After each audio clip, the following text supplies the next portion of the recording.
Good morning everyone and welcome back in the class of breathing and respiration of 11th biology.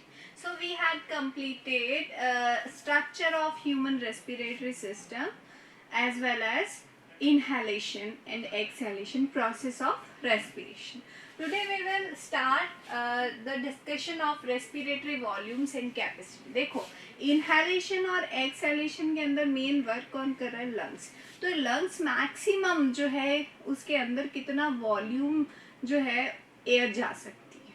ठीक है, तो वो different volumes की study करेंगे plus capacity.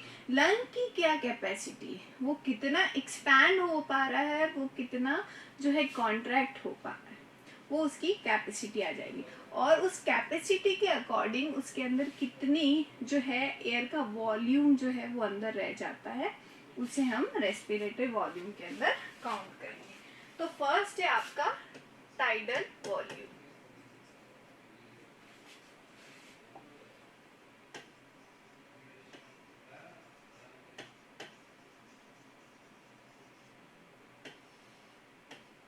Tidal volume, the volume of air inspired or expired during a normal respiration. Volume of air inspired and expired during respiration.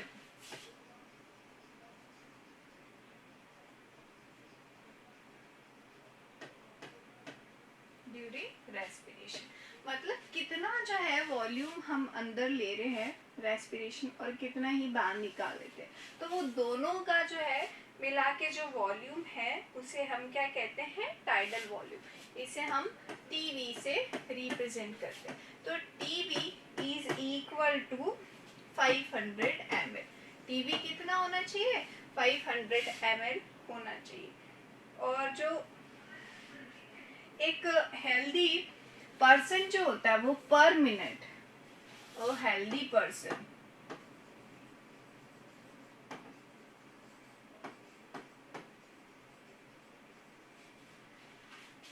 पर minute कितना ले लेता है? 6000 to 8000 वॉल्यूम को ले लेगा एयर को, ml of air per minute. ठीक है, इतनी एयर ले लेता है. तो टाइडल वॉल्यूम क्या हो गया? वॉल्यूम ऑफ एयर इंस्पायर्ड और expired in a normal respiration. It is known as tidal volume and it is approximate 500 ml. And maximum जो है कैपेसिटी वॉल्यूम की वो है 600 से 6000 to 8000 air per minute. Second है inspiratory reserve volume. Inspiratory reserve volume.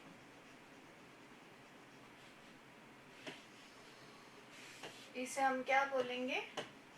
IRV से, IRV से denote करते हैं. ये क्या कह रहा है कि additional volume of air a person can inspire by forcible inspiration. Additional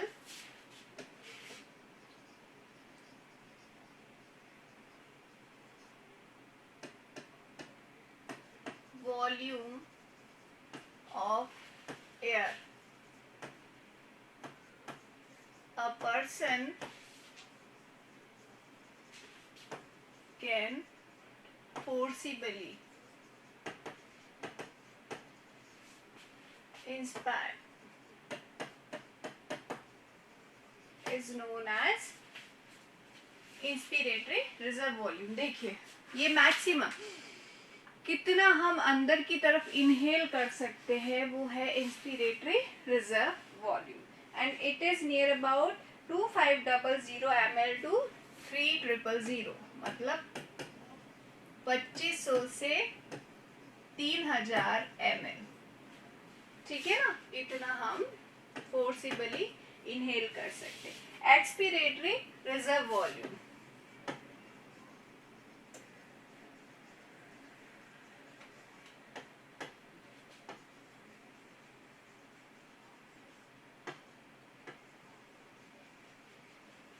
expiratory reserve volume ERV,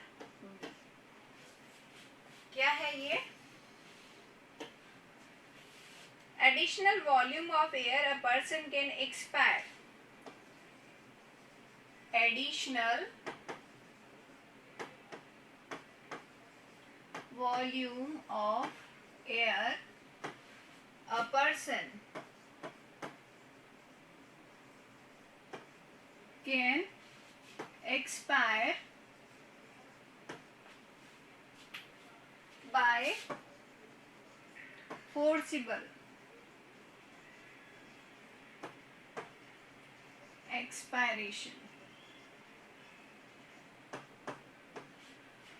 expiration is known as expiratory reserve volume। मतलब वो बाबा रामदेव को आप याद कर लो, अंदर जितना मैक्सिमम हम खींचेंगे वो क्या है आपका IRV, और मैक्सिमम बाहर निकालना है, जैसे आपका टमी अंदर की तरफ चला जाए और चेस्ट जो है बाहर की तरफ आ जाए, और फोर्सिबली आप कितना बाहर की तरफ निकाल सकते हो वो है ERV। तो ये है आपका 1000 to 1100 ml to 1100 ml, ठीक है ना, ये है आपका expiratory reserve volume. Then residual volume, last आता है वॉल्यूम के अंदर residual volume.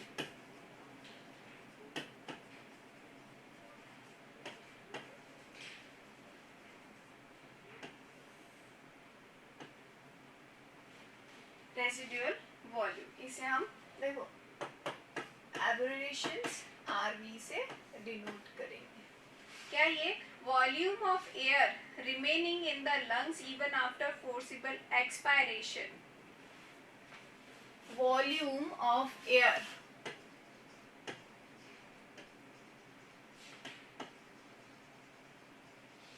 remaining even after forcible expiration,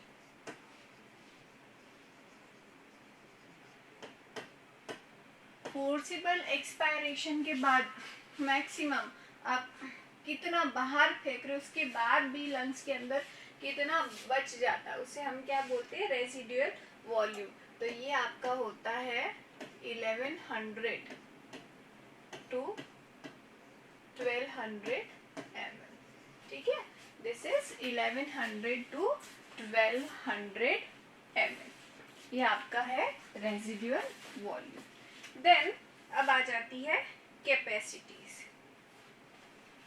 capacities क्या क्या होती है लंग्स की, तो नेक्स्ट में हम ले लेते हैं lungs capacities.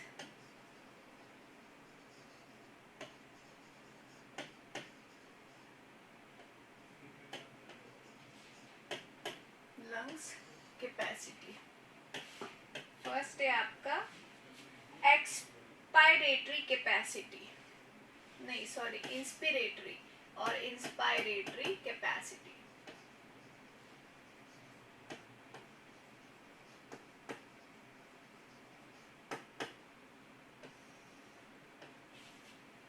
IC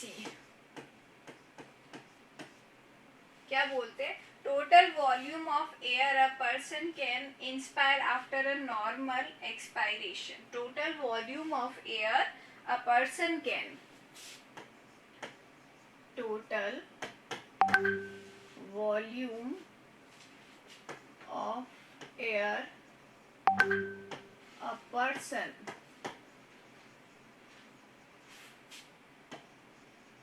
can inspire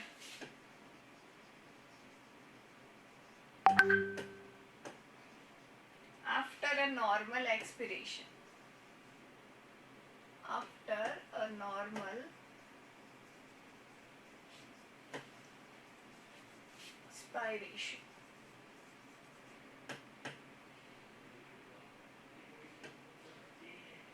It includes tidal volume.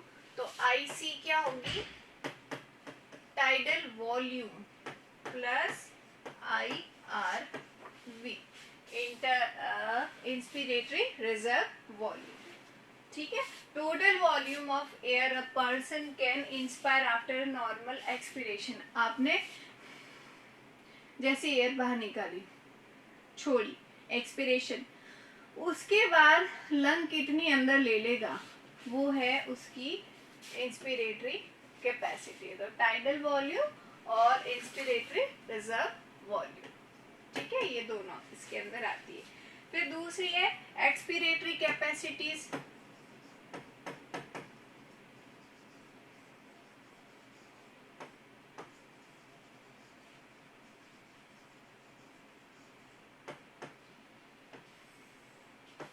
EC, expiratory capacity को हम क्या कहते हैं? EC. Total volume of air,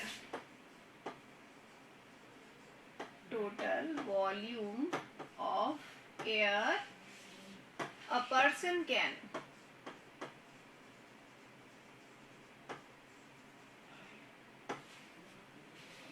expire after a normal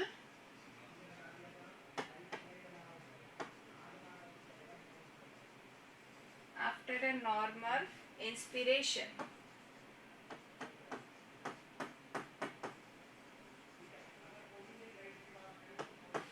ठीक है, नॉर्मल इंस्पिरेशन के बाद कितनी एयर जो है बाहर निकाल सकते हैं हम. तो इसके अंदर क्या आ जाएगा, जैसे ये EC है, EC equal to TV plus ERV.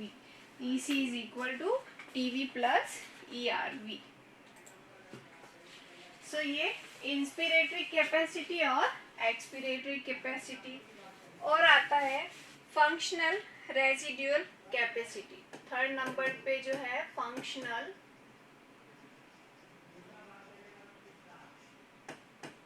Residual capacity.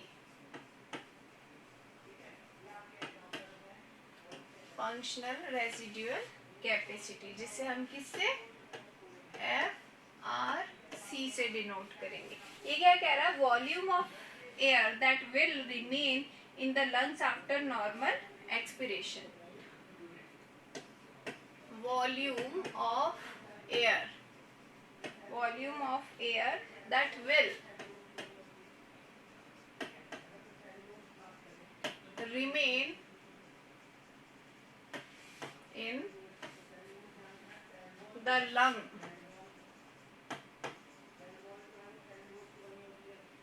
after a normal expiration. After a normal expiration. ठीक है, और इसे हम इंक्लूड करते हैं जैसे FRC equal to ERV plus RV, residual volume plus expiratory reserve volume. Fourth है आपका vital capacity. Vital capacity, vital capacity क्या होती है? VC, the maximum volume of air a person can breathe in after forced expiration. Maximum volume of air, maximum volume of air a person can breathe, a person can breathe in after a forced expiration. Breathe in after a forced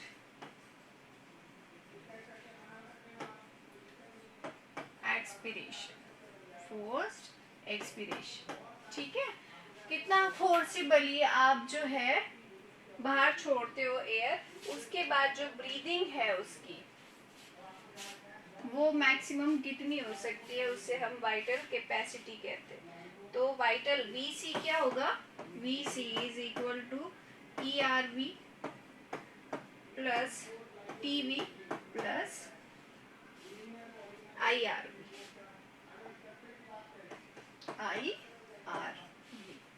तो ये formula है VC. ठीक है ना। अब है total lung capacity, fifth पे आ जाता है आपका total lung capacity.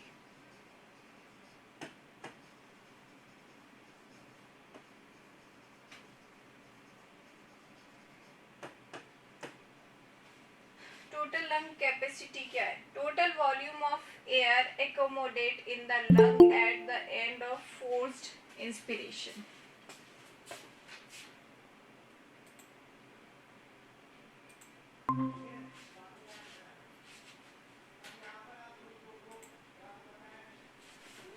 Yes. So it is total volume of air.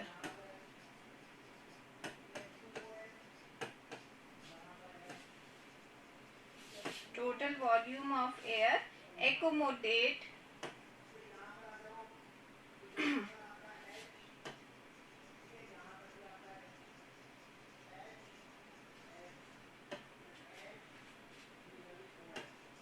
in lungs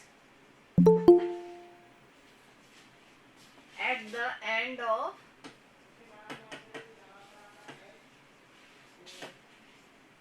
forced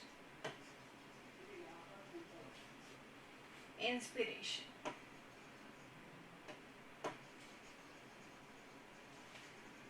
ठीक है ना, इसे हम क्या कहेंगे, आपका टोटल लंग कैपेसिटी। ठीक है, this is the total lung capacity. अब इसका फॉर्मूला क्या है, this includes total lung capacity TLC include RV plus ERV plus TV plus IRV। ठीक है, या फिर और TLC equal to vital capacity plus residual volume. क्योंकि वाइटल कैपेसिटी देखो, वाइटल कैपेसिटी का फॉर्मूला क्या था, इसके अंदर ERV TV IV आ गया, तो ये ERV TV IV ये क्या है, VC तो है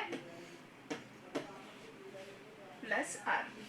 तो ये आपकी टोटल लंग कैपेसिटीज हो गई है और वॉल्यूम हो गया। तो देखो इनकी लैंग्वेजेस तो आपको एक बार पढ़नी पड़ेगी एंड राइट, क्योंकि समझना इजी है, थोड़ा सा एक बार इनको लिखने की कोशिश करना फिर इजी है।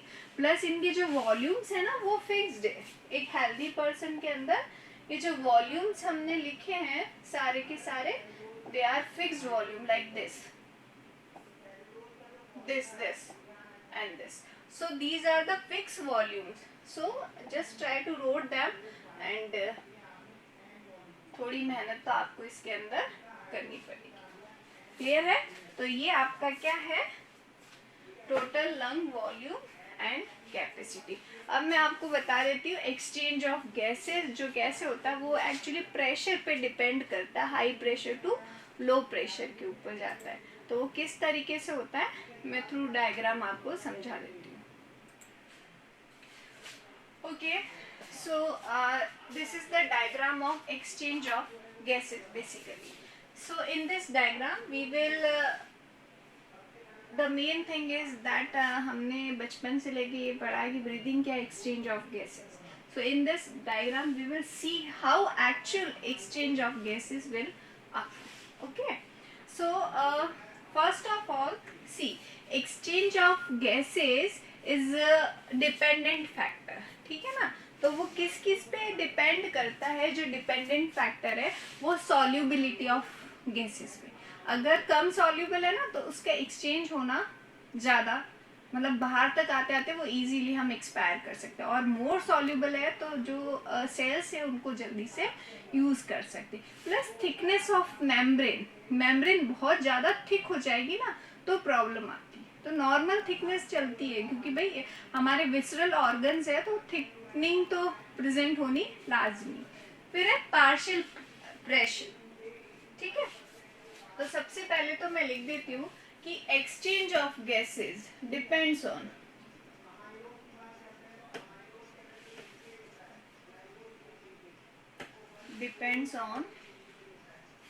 किस किस पे डिपेंड करता है?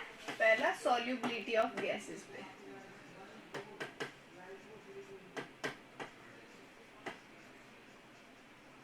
और दूसरा thickness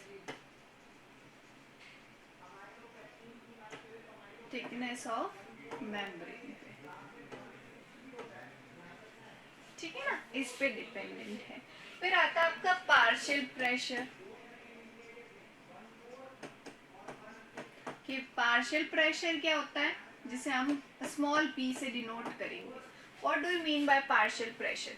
partial pressure is a pressure of individual gases or individual gas which is present in mixture of gas। बहुत सारी गैसेस का मिक्सचर है इसके अंदर, जिसके अंदर nitrogen, oxygen, carbon dioxide, xenon, neon वगैरह सब कुछ है। अब आपसे पूछा जाए O2 का पार्शियल प्रेशर बताओ, तो उन सारे मिक्सचर के अंदर इंडिविजुअल O2 का जो प्रेशर होगा उसे हम पार्शियल प्रेशर बोलेंगे, ठीक है। तो ये जो एक्सचेंज है ये किसके ऊपर डिपेंड करता है? पार्शियल प्रेशर पे। ये जो मैंने PO2, PCO2, PCO2 जो लिखा है पार्शियल प्रेशर बताया।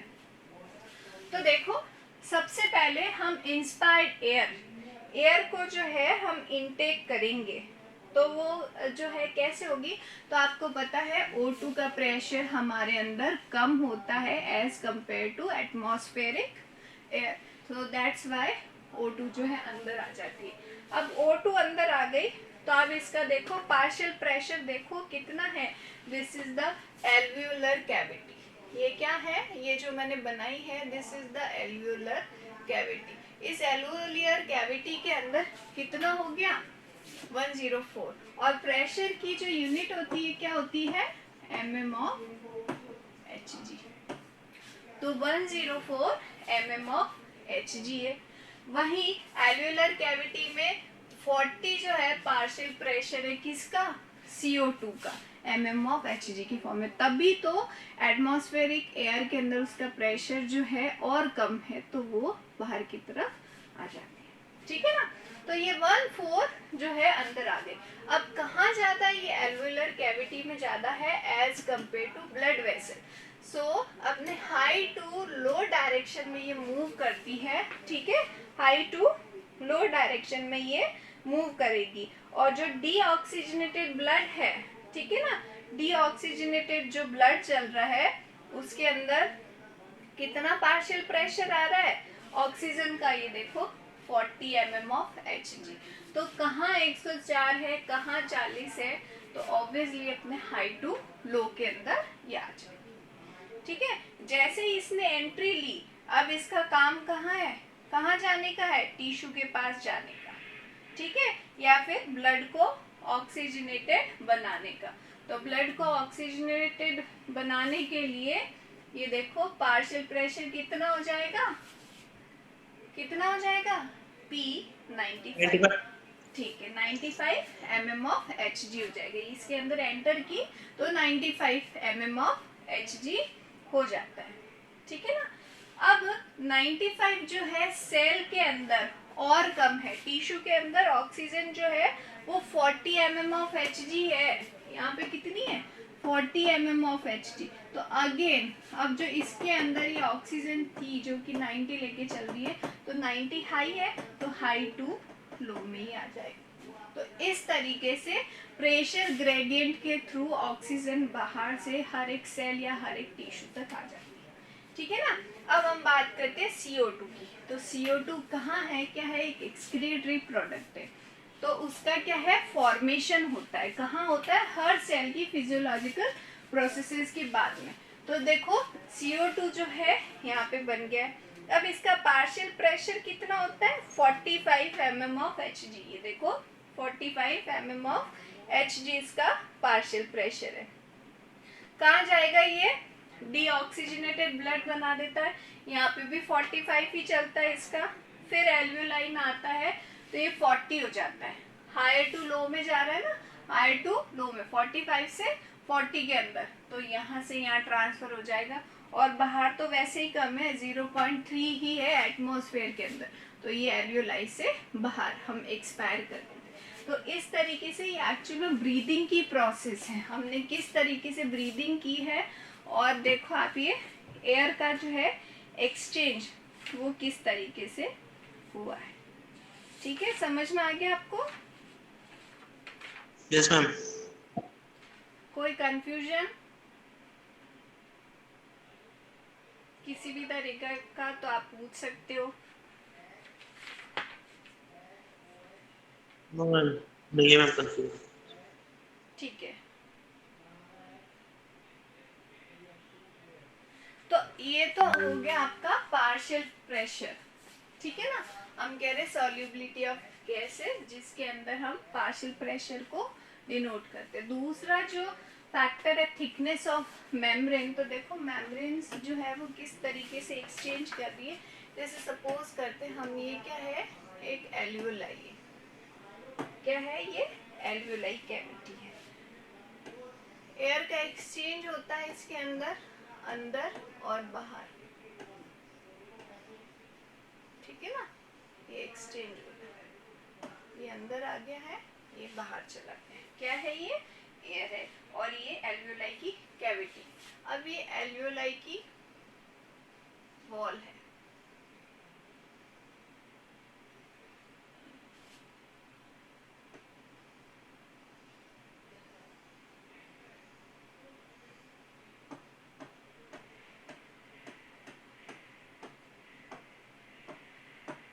This is the membrane of alveoli, which is made up of, और इसके पास ये क्या है, ब्लड वेसल्स जो है वो चल रही है। ये रही ब्लड वेसल। ब्लड वेसल के अंदर क्या होती है, आरबीसीज होती है, तो ये इसकी सेल्स है ब्लड वेसल्स की।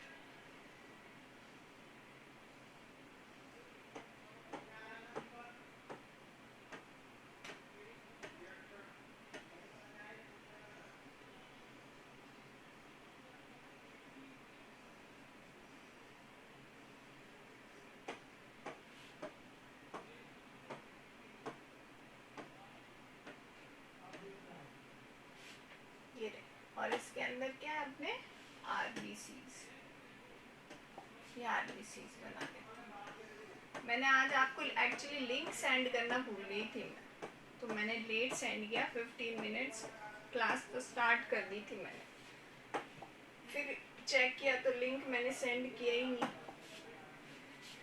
ये वाला link, this is the basement membrane.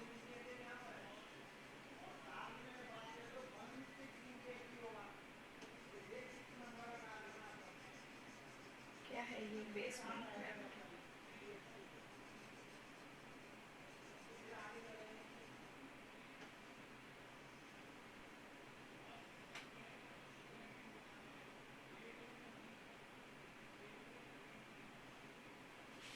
This is the basement membrane. अब मैं नाम लिख देती हूँ। This is the blood capillary, जो ग्रीन कलर वाली है, ग्रीन कलर से लिख रही हूँ, ब्लड कैपिलरी। ये रेड ब्लड सेल्स है, ठीक है ना। ये वाली है आपकी स्क्वैमस एपिथेलियम, जो जिसके अंदर इंट्रासेल्युलर स्पेसेस नहीं प्रेजेंट होते, ताकि ब्लड जो है विदाउट ऑब्स्टिकल्स इसके अंदर मूव कर सके। ठीक है ना। थर्ड जो है एंडोथीलियम है, ये वाली कौन सी है, एंडोथीलियम,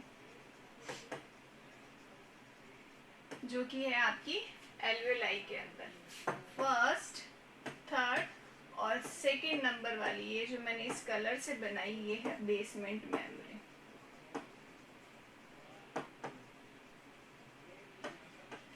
एयर देखो कितना जो है ऑस्मोसिस के थ्रू जो है ट्रेवल करके आती है।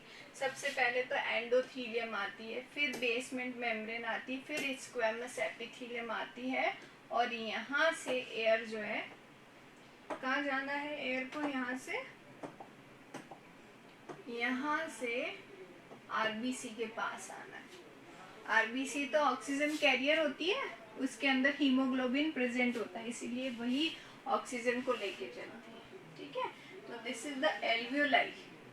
फिर एल्वियोलाई की एंडोथीलियम मेम्ब्रेन है, फिर ये बेसमेंट मेम्ब्रेन है, यहाँ से ट्रेवल होके यहाँ पे आई, और फिर स्क्वेमस एपिथीलियम को और ट्रेवल किया जो कि ब्लड कैपिलरी की मेम्ब्रेन, और उसके बाद आरबीसी में आई। तो इस तरीके से डिफरेंट डिफरेंट मेम्ब्रेन्स के थ्रू ये ट्रेवल करके जो है आरबीसी तक पहुंचती है। एक्सचेंज तो पार्शियल प्रेशर के थ्रू हो गया, फिर दूसरा एक्सचेंज के बीच में ये फ्री मेम्ब्रेन्स जो है वो प्रेजेंट होती है, जो कि हेल्प करती है इसकी एक्चुअली प्रेशर ग्रेडियंट जो बनता है ना उसके अंदर। ठीक है, तो इस तरीके से जो है एक्सचेंज ऑफ गैसेस कंप्लीट होता है। Is it clear? Yes, ma'am. Okay then, बाकी वाले टॉपिक हम नेक्स्ट क्लास के अंदर करेंगे। Okay. Okay bye.